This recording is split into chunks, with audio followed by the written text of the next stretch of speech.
Listening 86. Listen and read. Atlantis, the Lost City. The story of Atlantis is one of the oldest and most interesting mysteries in the world. Many people have written books about it, and made films too. So how did the story begin?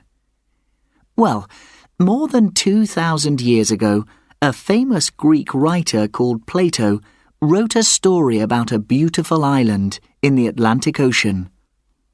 He called it the Island of Atlantis. Plato described the people and the island in a lot of detail. He said that the people were very rich and successful.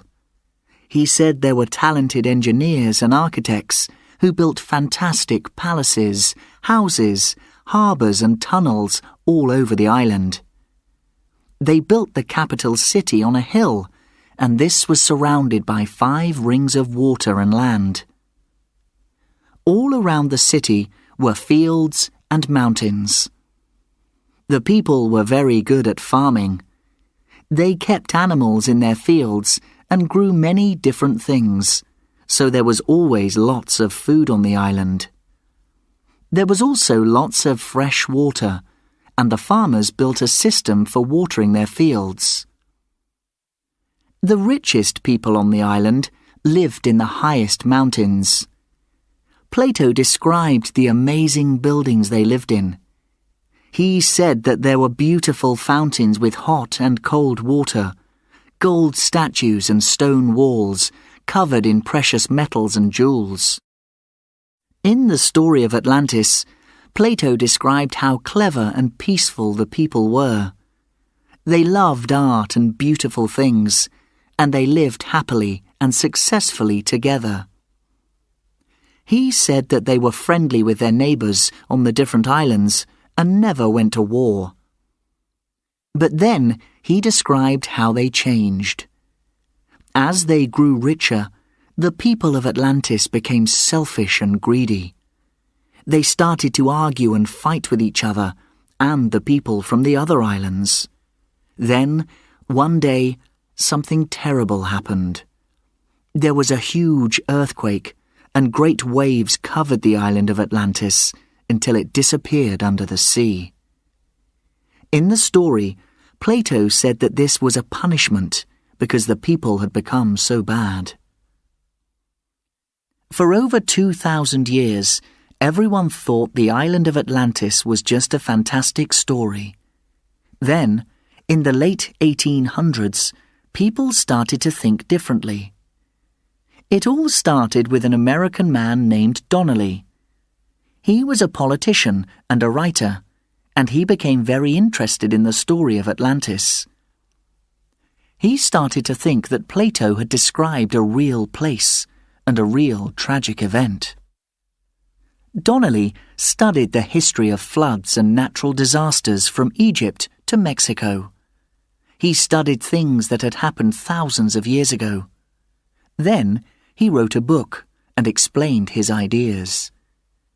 He thought the story was about a real natural disaster. Perhaps there was a hurricane or an earthquake in the Atlantic Ocean near the island at this time.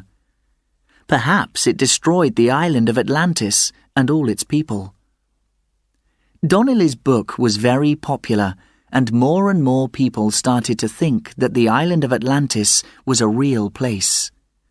They started to have different ideas about where it might be and what had happened to it. Then, in the late 1960s, there was a new idea. A Greek historian discovered the ruins of an ancient city on the Greek island of Thera, which is also called Santorini. This Greek island is famous for its volcano. When the historian and his team examined the ruins of the ancient city, they found streets, buildings, pottery, and colourful wall paintings. All of these things were amazing, and they decided that a very successful group of people had once lived there. They thought perhaps these people were from the Minoan civilization. The Minoans were an ancient people that lived around 4,000 years ago on the islands in the Mediterranean. The historian and his team also decided that the ancient city on the island had been destroyed and buried by a volcanic eruption. So, was Thera the island that Plato had described in his books?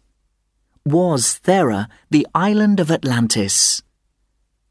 Not everyone believes that the ruins on the island of Thera are the ruins of Atlantis. Many people think the ruined island lies far beneath the sea in a different part of the world.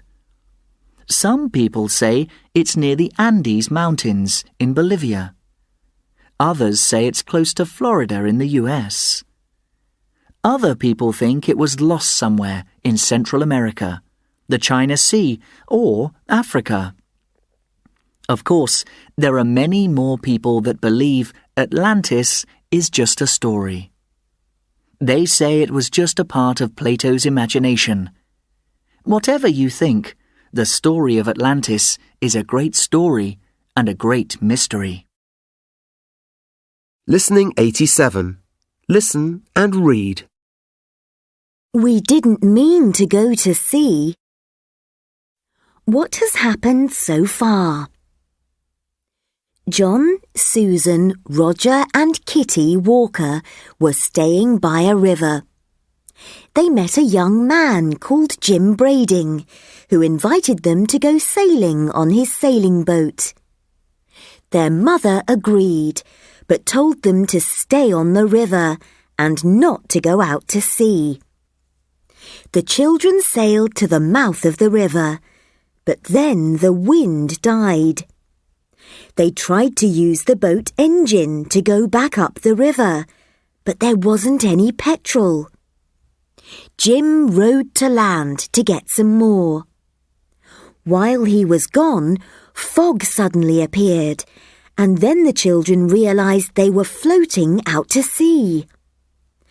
They decided they had to wait until morning before they could return to the shore. But when the fog finally disappeared, the rain started. At first, the rain was not too heavy, but then the wind quickly became strong, and out of the west behind them came a white wall of rain, falling down into the sea. It was still too dangerous to think of going back because they couldn't see anything through the rain. So they went on, and the wind blew them further and further from the land. When it finally stopped raining, the sky in front of them was already growing dark, and the boat was sailing faster and faster through the tall waves.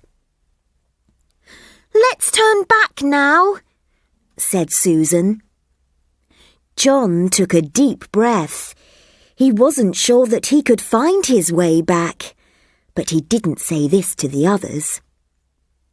"All right," he said. "I'll turn the boat around now." The next moment, terrible things began to happen. When you are sailing with the wind behind you, you never really know how hard the wind is blowing. It's very different when you turn and sail against it. As the boat turned into the wind, a wave broke over it, and water flooded the boat. Up the boat came again, then down again, and then there was another big wave. The children were soon knee-deep in water.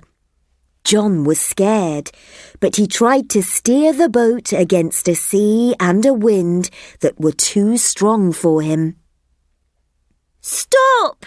John, stop it!" cried Susan at last. "We'll have to turn round again.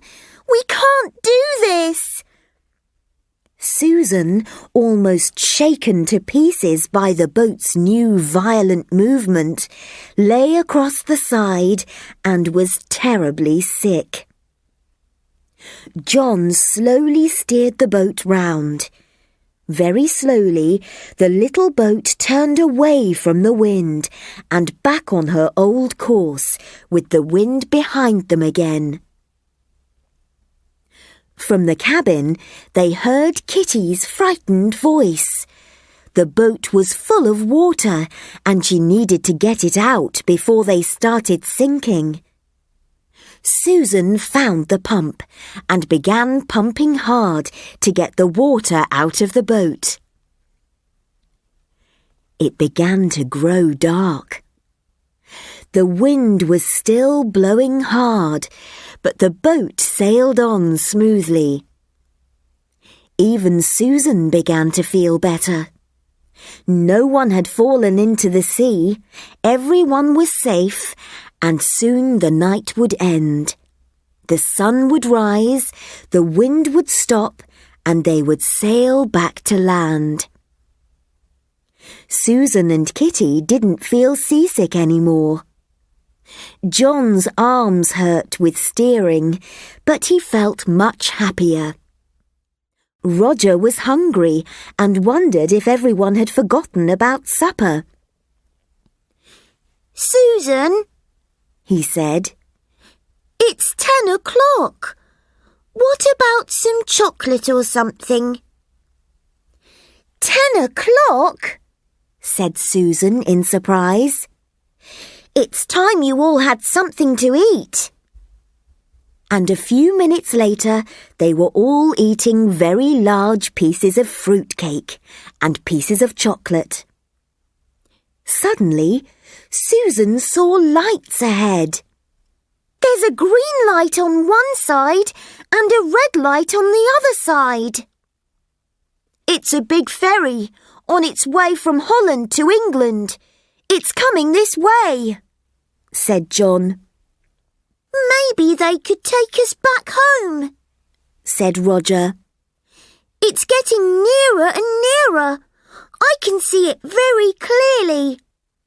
"But they can't see us," shouted John suddenly. "We've got no lights, and it's coming straight towards us. We've got to get out of the way. We've got to warn them. Roger, sound the horn." John was very frightened as the boat was coming straight towards them, and it was very big. Roger sounded the horn. Someone on the ferry heard the loud noise of the horn, and at the last minute, the ferry changed course. The green light of the big ship disappeared, and it went quickly past their little boat, almost touching its sides. "Show your light, you stupid fishermen!" came an angry voice from the ferry. Then the ferry had passed them and was off on its way to England. The waves that the ferry made were very big, and everyone was thrown from side to side and got very wet again. They were still in one piece, although they were sailing further and further away from England. An extract from a story by Arthur Ransom.